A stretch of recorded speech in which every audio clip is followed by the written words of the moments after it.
Hey guys, my name's Khadroth, and today we're going to be talking to you about Izumo no Okuni, your sort of premier unit coming out with Gouda 7. Sorry, Gouda 6. That's going to be coming out here soon on NA. I wanted to get ahead of this one, basically talk to you guys about her so that you guys would have some sort of idea about how to process what is going to be a very novel unit being added to the game as of this point in time. That is to say, there is no other unit like Okuni that will be coming out here on NA for a little bit. And the reason why is because she is going to be the game's first caster who is quick. There will be another quick caster given to you at the end of the year as a welfare, but that caster is a support caster, not a damage dealing one. So we need to kind of talk to you guys about this because it's going to be roughly, I'd say, give or take 7-8 months before you see another one of these. Now, Okuni is an interesting unit because of not just that, but because she also actually has a very intriguing kit. Taking a look at everything about her, she is a limited unit, so you're going to have to roll her in this banner, or again, a rerun banner, or potentially some one-off banner that JP might run from time to time. So you're not going to have a lot of opportunities to get your hands on her if you want her. And again, as a quick single-target caster, she sort of stands alone in an already rare category of single-target casters. So you could definitely say that if you want to collect them all, you're going to have to go after her. Doubly so as she is another Japanese unit that some of you may really like. But none of that is actually talking about her gameplay. So let's go ahead and talk to you about Okuni's kit. Now, starting off right here at the beginning, you guys can see she has 11.3k attack. That is not a bad number, especially considering the fact that she is a caster. So don't worry about it too much, because remember, even though this isn't the most robust number, it's not sitting up there at the 12 or 13k amount.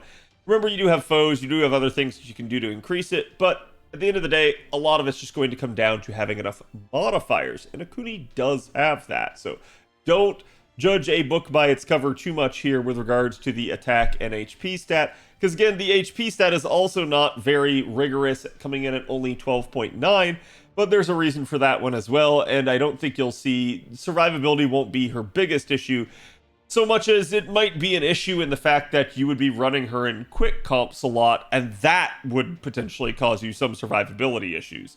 But Okuni herself is not bereft of hard survival. She is man attribute. She does have 51 star absorption, which is slightly higher than your average caster, but still not too great there.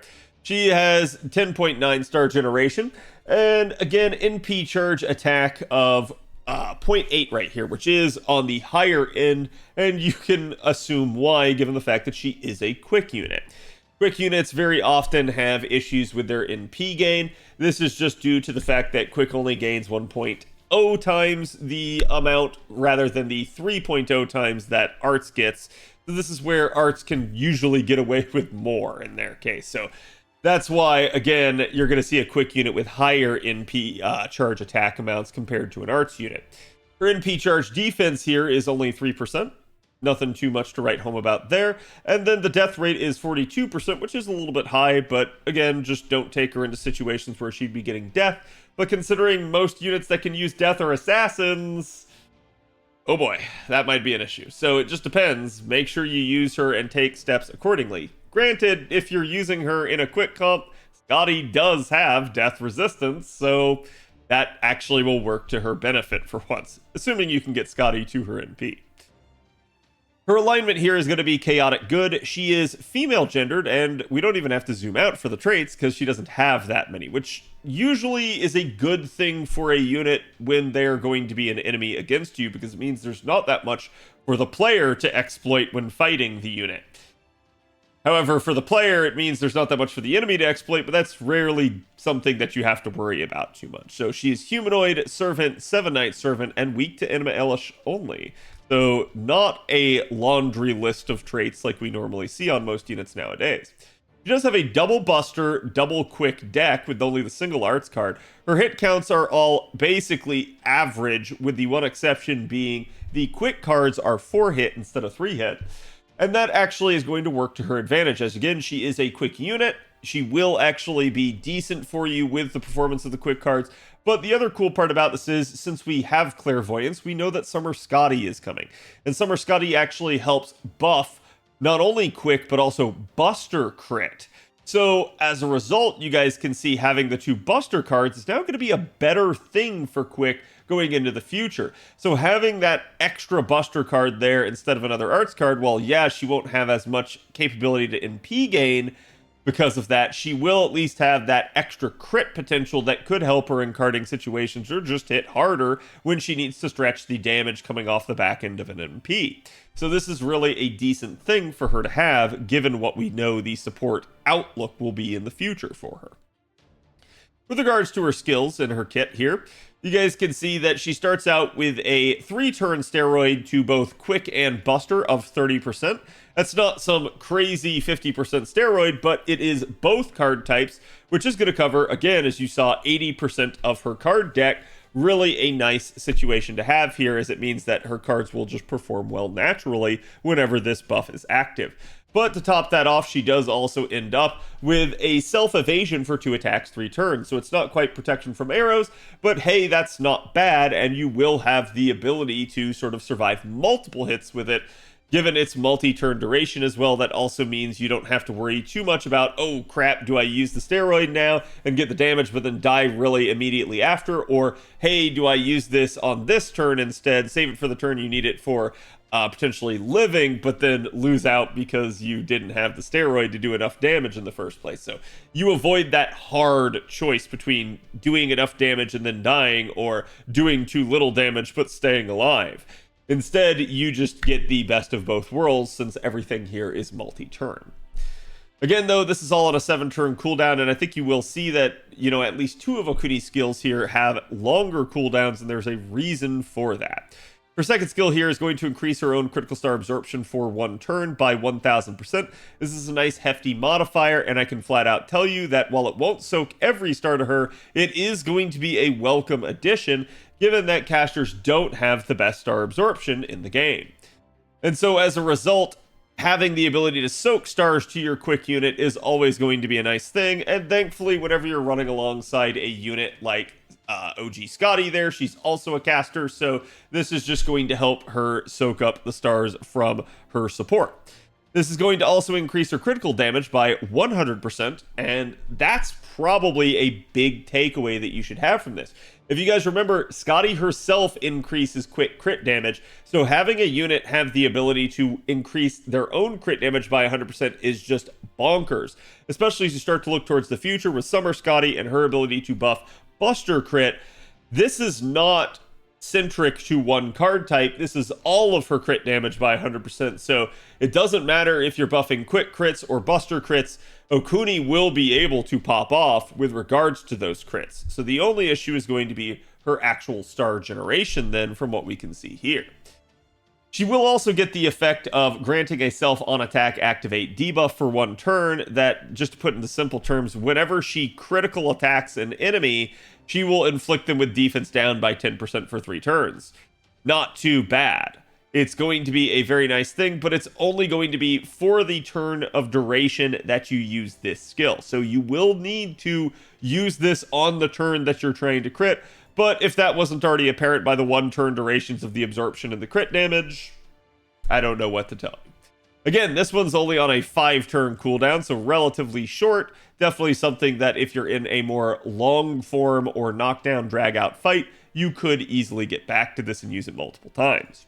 Her third skill, as you can see here, is going to be, whoops, I actually just closed that page. So give me 1 second, as I think I accidentally hit Control W.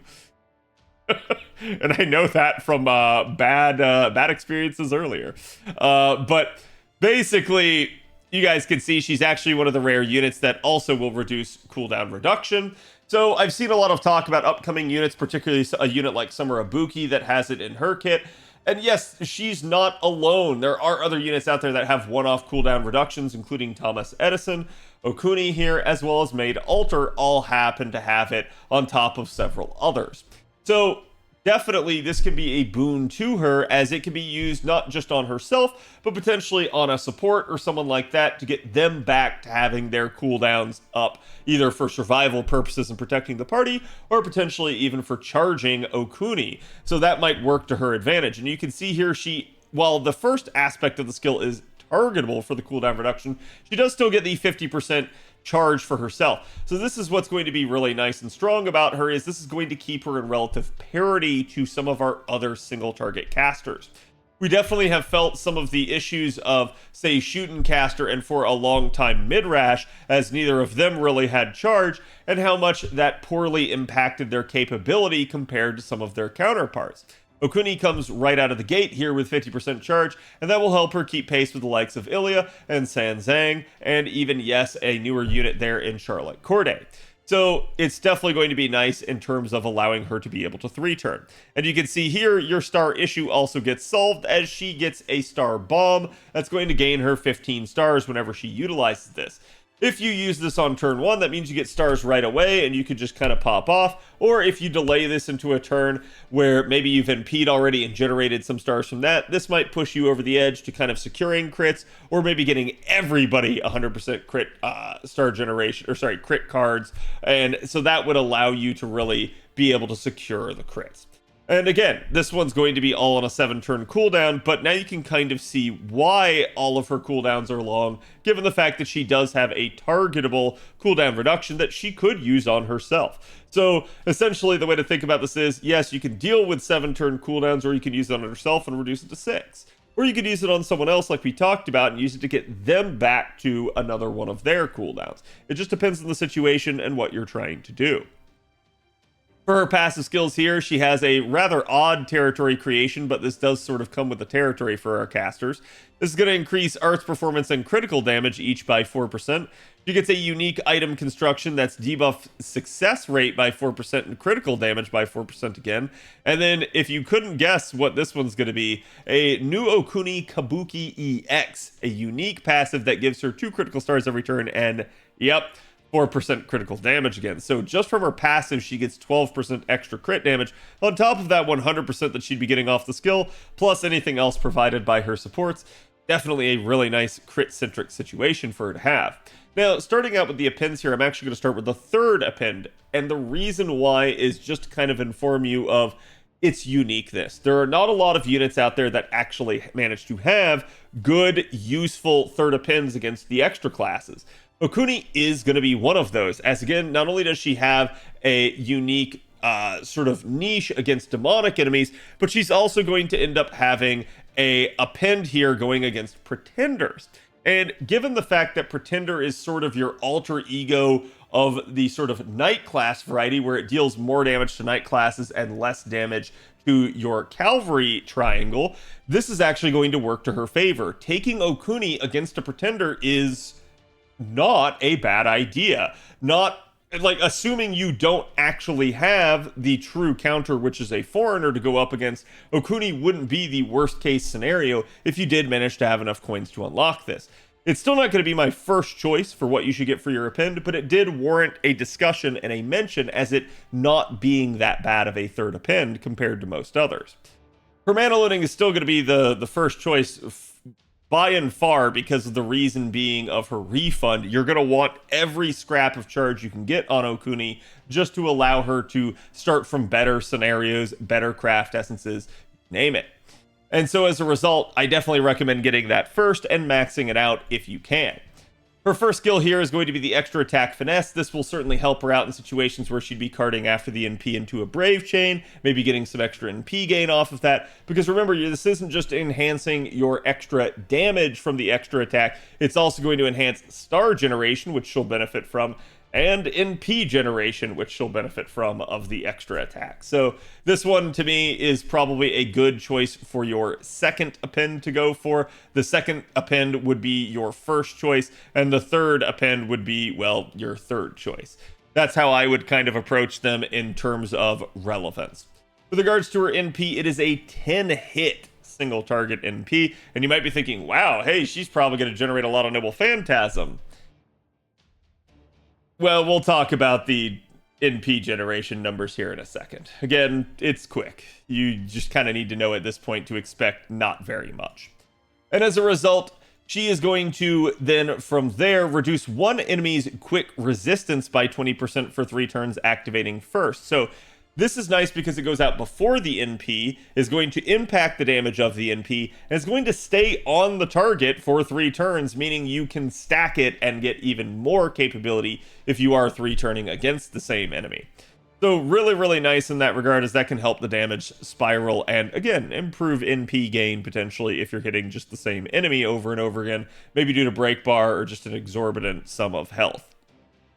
And you can see here her overcharge effect is she will deal super effective damage to demonic enemies. Not a bad niche, since demonic is a very, very wide niche in the game. You can see not only are there several servants, but there are certainly quite a bit of enemy traits out there that, again, you can see these are demon, but all of this is demonic.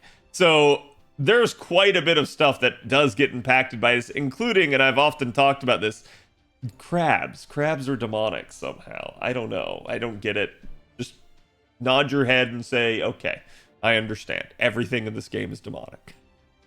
Not everything is, but a lot of your fodder enemies can be. And again, there are some servants, as you can see, that have it too. So this is really going to help Okuni in certain situations, especially against a lot of bosses. So really, really nice for her to have that super effective modifier. Now, as for what to do with regards to her NP damage, she does have a little bit of an interesting scenario here. And the fact that, as you can see on paper here, here's all of your single target casters. Now remember, this is the sort of neutral numbers without any sort of support backing it up. We'll talk more about her actual numbers here in a second. But as you can see, she does come in basically 4th behind Ilya, Sanzang, and Charlotte. And the last one there, Charlotte, may be the most concerning, as Charlotte just recently showed up in summer, so she does have a lot of recency bias that everyone will favor her for. And again, as a 4-star, a lot of people might have been able to get more MP levels of her. You do have other units like Shootincaster, who again is a welfare that you could get to NP5 down here at 51k, but, well, Shootincaster, while she does share the same niche, doesn't have any charge, so you're not 3-turning with her anytime soon until JP does something. You do have another 4-star, though, that's permanent in Cersei that really could provide some stiff competition, given the fact that it's entirely possible for you to have multiple NP levels of her that could really help out the damage. And then again, you do end up having sort of the baseline down here, Medea at 17k. So Okuni up here at 36k without any sort of external buffs. Certainly it can be better, but it's not that bad in the grand scheme of things. And the thing to understand here too is, remember, she does have demonic niche that'll pretty much put her on top. And then she can stack the defense down potentially by getting 2 crits before her NP. So you could potentially utilize that to squeeze out a little bit more damage.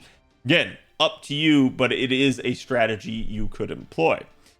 Now, let's talk about her actual refund numbers. With just double Scotty, you're looking at an interesting amount. And that's why I said, like, keep in mind, this is a quick unit, so you're not going to get a whole lot. But just double Scotty against an assassin with only 1 hit of overkill. And we've talked about this. So this would be 1 out of 10 hits.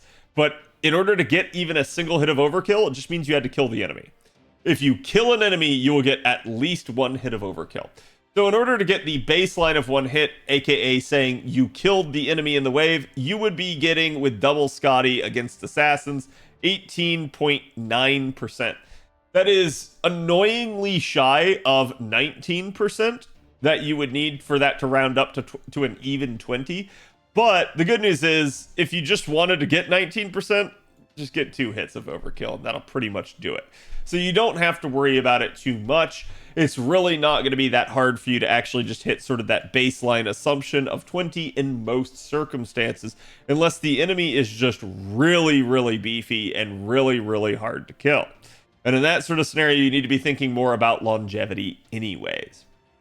But the issue at play here is going to be that even at 10 out of 10 overkill hits, you're only looking at an even 27%.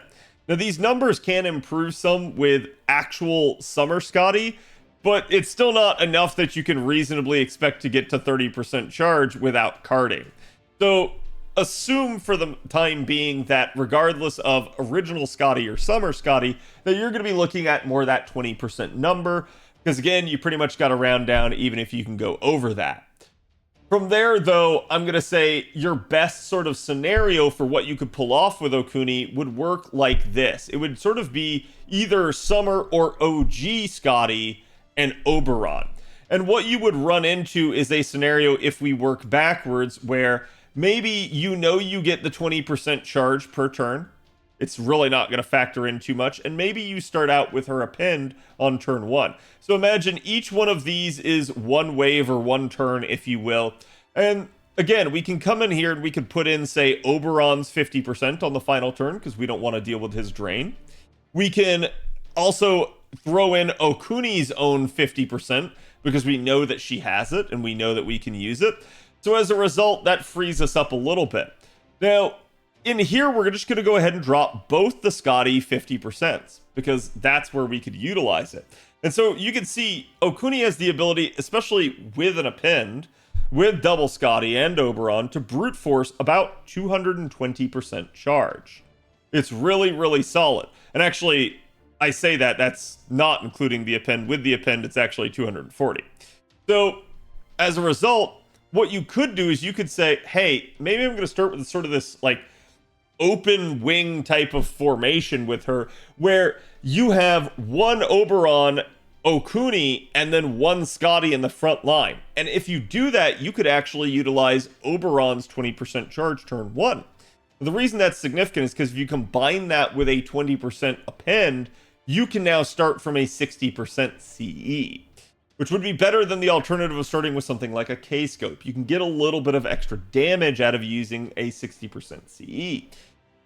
The problem with that is, for turn 1, your damage won't be that good because you're not going to have double Scotty buffs on turn 1, which means you wouldn't get the 20% here even, but you don't care because you're going to end up brute forcing it with 50% charge anyways. This is sort of that block 50 charge issue that I've talked about a lot with Buster and Quick, where sometimes your charge increments are only 50%, so having smaller increments of like 10 or 20%, you just can't utilize them effectively. But again, as long as you had the damage to kill turn 1, you'd be okay with this because then you would just rotate out the Scotty for another Scotty.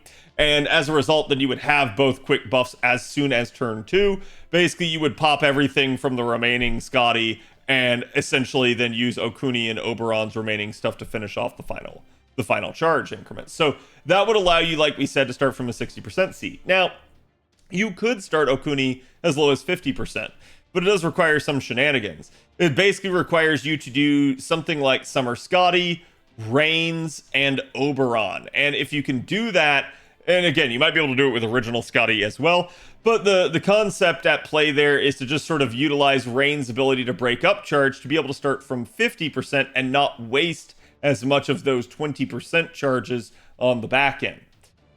It is kind of weird, but the good part about a quick unit not getting that much refund is the fact that they don't get that much refund. So even when you pull out one of their supports, it doesn't negatively impact their refund number that much either. So it is an intriguing thing to think about. But the issue at play there as to whether or not Reigns would be better actually hinges on, is Summer Scotty in the game yet?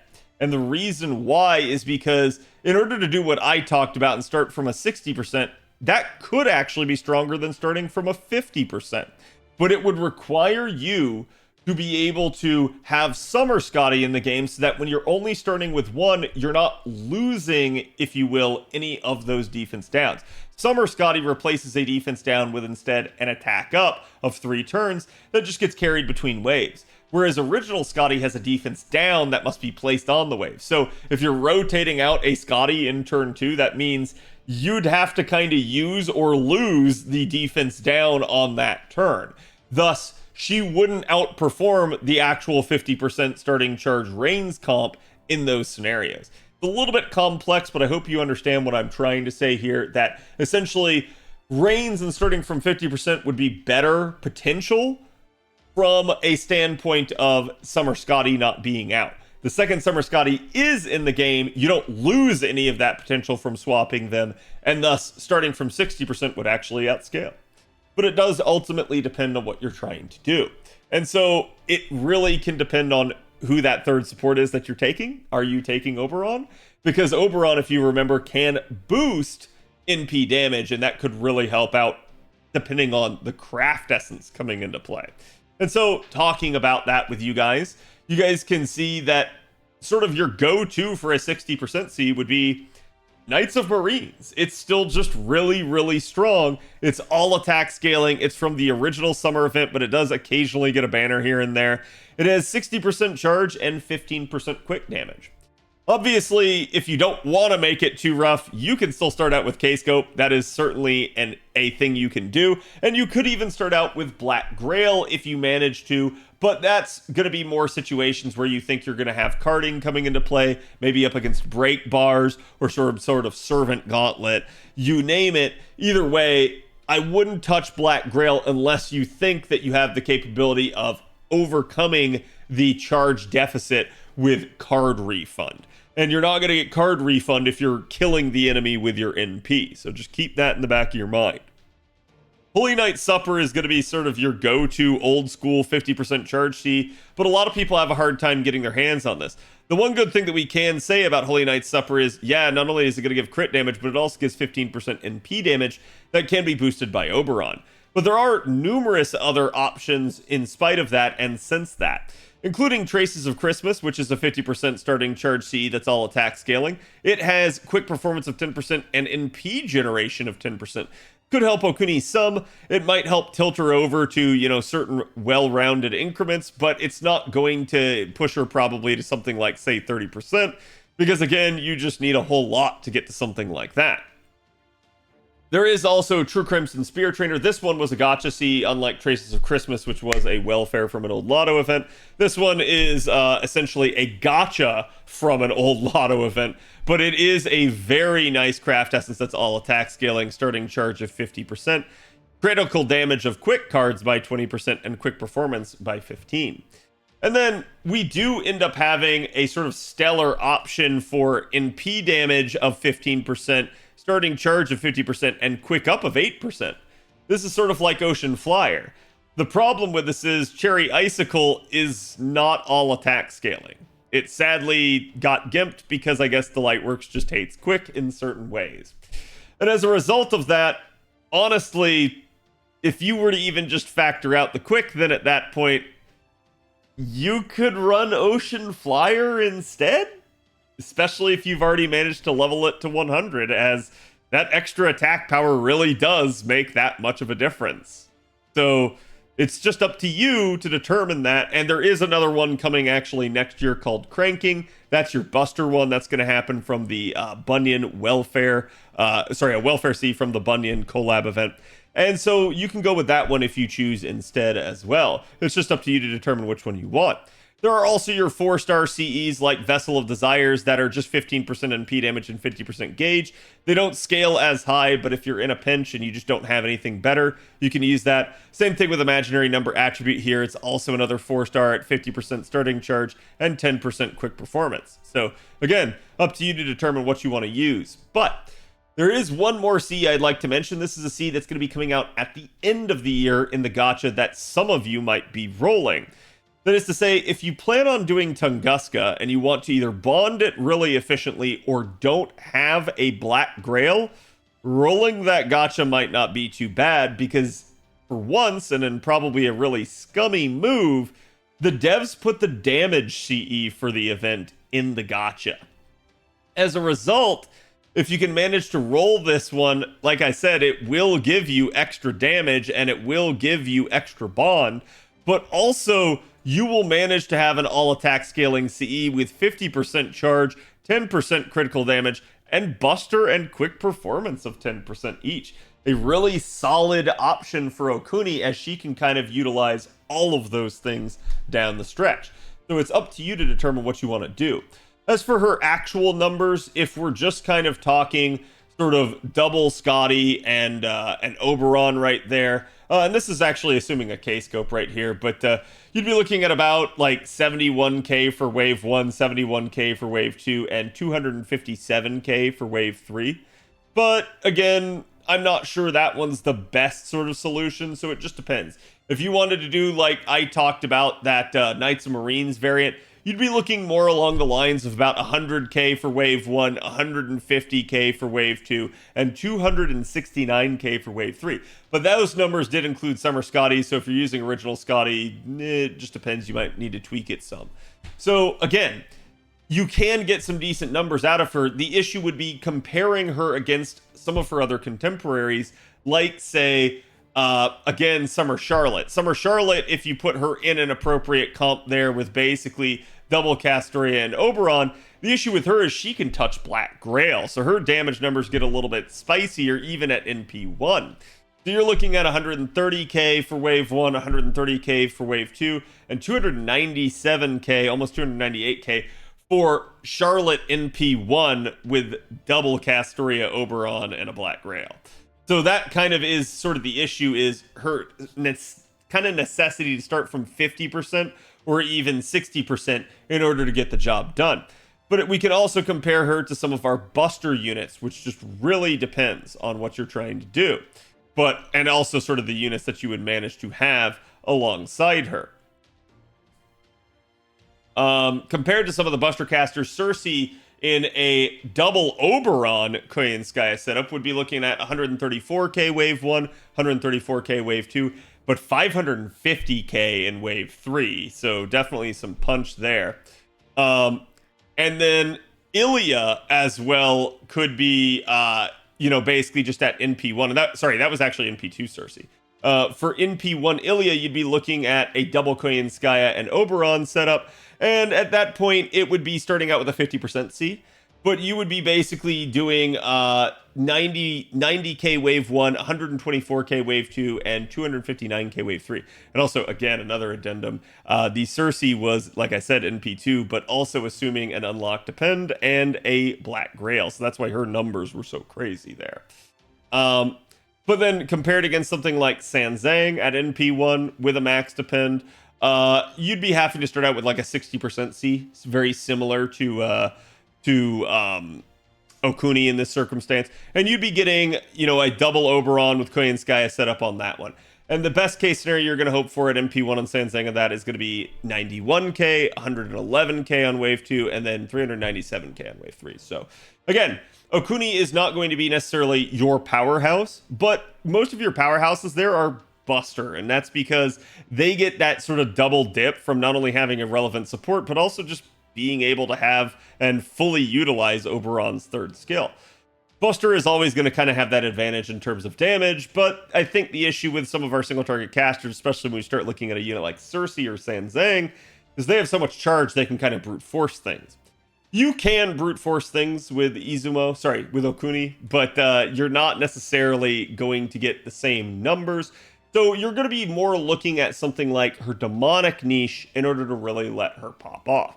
And you could get some really solid stuff out of that, as again, that might change her numbers to, like I said, with that sort of 60% Knights of Marines comp, you'd be looking at about 153k wave 1, 230k wave 2 already, and then 404k wave 3, which is putting you at really solid numbers compared to just about everyone other than Cersei with that Black Grail. So really, really good stuff if she's in niche. When she's outside of niche, she might get beat by some of her other contemporaries. But again, like I said, Izumo is an interesting unit. She is your first quick caster in that regard. So let me know what you guys think about that. Would you guys prefer to use a quick unit as a caster? Are you guys excited to have quick units join the caster entourage there? And with regards to Izumo, are you going to be rolling her? And which Ascension is your favorite? Also, the fact that she is, at least by her puppet, voiced in part by Mafia is another thing there. So I'll be curious to read your guys' comments. Let me know what you guys think below, and I will see you guys for the next one. Have a good one.